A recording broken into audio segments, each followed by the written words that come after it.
Machilipatnam రాజాగారి centre బారికేడ్లతో మూసివేయడం పట్ల గడిచిన కొన్నేళ్లుగా వాహనదారులు పడుతున్న ఇక్కట్లు అన్నీ ఇన్ని కావు. ప్రజల నుంచి వస్తున్న విజ్ఞప్తులు, రాజకీయ పార్టీల ఆందోళనలు ఎన్ని వచ్చినా ఏం చేసినా పాలకులు, పోలీసులు వాటిని బేఖాతరు చేసి రాజాగారి సెంటర్ను మూసేసిన సంగతి తెలిసిందే. అయితే ఇటీవల ఎన్నికలు కూడా రావడంతో ఈ బారికేడ్లు ఎక్కడైనా తెరుచుకుంటాయా అని ప్రజలు అనుకుంటున్న సమయంలో గురువారం బారికేడ్లు తొలగిపోయాయి.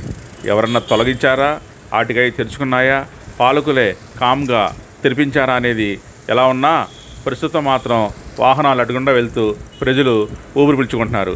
చుట్టూ తిరిగి రావాల్సి వస్తుందని రేవతి సెంటర్లో ట్రాఫిక్ జామ్ అవుతాం, నిత్యం వాహనదారులు పడుతున్న వేతలు అన్నీ ఇన్ని కావు.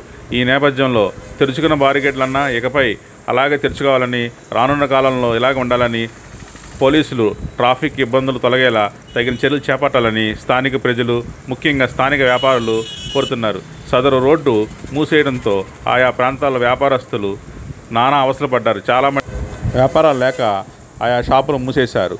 మరికొంతమంది మూయడానికి సిద్ధంగా ఉన్నారు. ఈ తరుణంలో బారికేడ్లు తెరుచుకుంటుందో వ్యాపారాలు గాడిలో పడతాయని వ్యాపారస్తులు ఆనందపడుతున్నారు.